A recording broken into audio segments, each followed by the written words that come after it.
This is table salt, an essential nutrient, flavor enhancer, and having too much of it can cause health issues. We consume salt every day, maybe even every meal, and don't think much of it. Today, salt is so inexpensive and easy to obtain that we've forgotten how sought after it was throughout history. Salt has decided military conflicts, built empires, acted as currency, and sparked massive cultural revolutions. This is the brief and unexpected history of salt.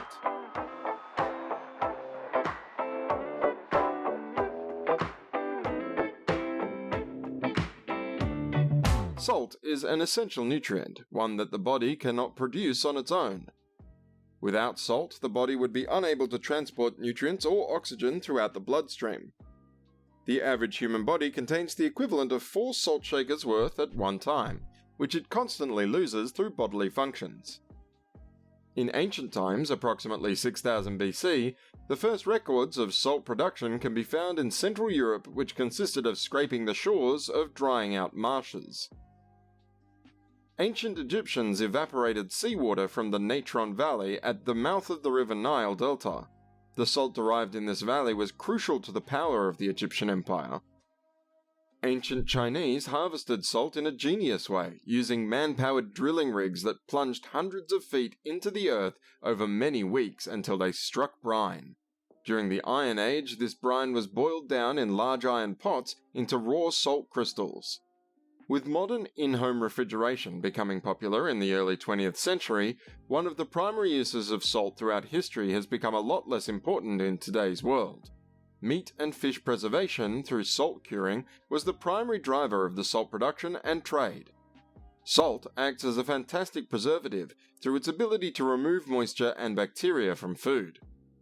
The earliest records in ancient China for using salt to preserve meat through curing began around 2000 BC. Egyptian records date much earlier.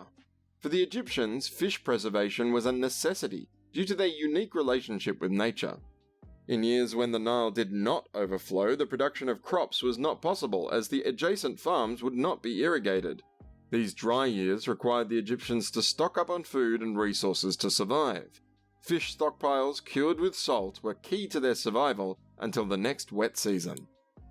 The production of salted fish also initiated Egypt as an economic power, with trade routes all across the Mediterranean being established. In Europe, salt works, either a traditional rock salt mine or seawater evaporation pools, sprung up around the coast of the Adriatic Sea due to its higher saline concentrations than the rest of the Mediterranean. These strategic industrial areas became central to the expansion strategy of the Roman Empire. Legend has it that the Roman soldiers were paid in salt, although this is still hotly debated by historians. What is certain is that the root of the word salary is derived from the Latin sal. During the early medieval period, Venice became the central trading port city-state on the north coast of the Adriatic Sea in eastern Italy. Renowned for their trading and economic prowess, the Venetians expanded their control of saltworks, building roads as they went, connecting much of central Italy into their trading network. At around 1250, Genoa, a city-state on the western coast of Italy, fiercely competed with Venice in the salt industry. They built Ibiza into the largest salt producer in the region. Genoa also became famous for using their salt to make a variety of salami. Parma, a city in central Italy, became famous for their salted ham, prosciutto, and Parmesan cheese. Cheese is another product that can be made with just 2 ingredients, salt and milk. Parmesan cheese originates from the farmland between the 2 cities of Parma and Reggio in central Italy. In France, salted vegetables became famous among the lower classes. These salted greens became the origin of the word salad. In what is eastern France today, salted fermented cabbage or sauerkraut grew in popularity. Sauerkraut, which is high in vitamin C, became known as a medicine among British sailors for its ability to prevent scurvy. The British Navy even set up sauerkraut stores in port cities so that all Royal Navy ships could be well stocked. The French also imposed the gabelle or salt tax from the 14th century until the French Revolution in 1789. The salt tax was the most hated of all because it impacted everyone except the ruling elite class, which was exempt. Taxes like this were one of the primary instigators of the revolution. Napoleon Bonaparte reinstated the tax in 1806, and it lasted until 1945, the end of World War II. In America, much of the road systems began as footpaths for animals to find salt licks. Towns would then pop up at these salt supplies. Roaming buffalo widened a road near Lake Erie, and the town started there was named Buffalo, New York. For Native Americans, salt was important in religious ceremonies. Many tribes had salt deities, which were usually elderly women. John Smith, the most famous of the original 105 settlers of Jamestown, was notorious for sailing up and down the east coast looking for good spots to set up salt work and fishery combos, the most famous of which is Cape Cod. When these early settlers hunted, they would leave salted red herring along the trail because the strong smell would confuse wolves, which is the origin of the phrase, a red herring. The early English colonies began producing more salted cod than England could even sell, and England struggled to keep up with the salt demands from these new American colonies. By the early 1700s, Boston merchants did not feel that they needed England anymore. A sense of independence was growing more and more by the year, and England, sensing this, started to impose excessive tariffs to inhibit American trade. This tension was the spark for the American Revolution.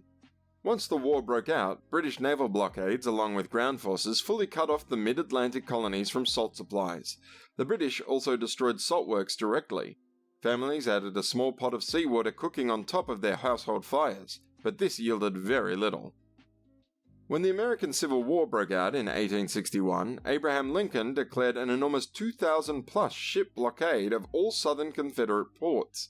The Union poured enormous resources into maintaining this blockade, and they were successful. The prices skyrocketed from 50 cents for a 200-pound sack of salt to $25 per sack in Savannah, Georgia, a major port. The denial of salt was especially damaging to the Confederate Army.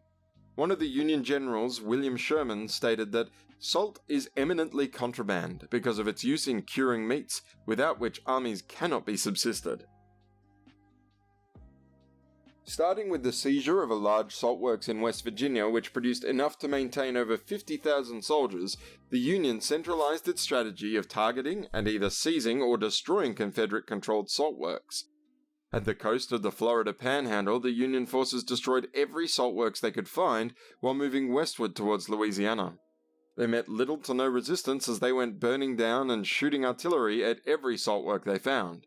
This caused an enormous lack of salted meat supply to the Confederate Army and led to their eventual defeat. In India, Mahatma Gandhi led a non-violent civil disobedience as a direct resistance to the British salt monopoly. Gandhi chose the salt tax as the centre of his movement, as its daily use could resonate more with all classes of citizens than an abstract demand for political rights. Lasting 24 days in 1930, this movement was intended to initiate Indian independence from the British. Although it was not immediately successful at doing so, the march inspired a collective cultural movement that continued to put pressure on the British. India gained their full independence in 1947. Today, the top 3 salt-producing countries in the world account for nearly 50% of the global supply. These include China, the United States, and India. With the advent of refrigeration and other modern chemical preservatives, salt has lost its primary historical utility, but its influence can be seen all throughout our world. So, the next time that you ask someone to pass the salt, remember all that it took for you to enjoy this modern luxury.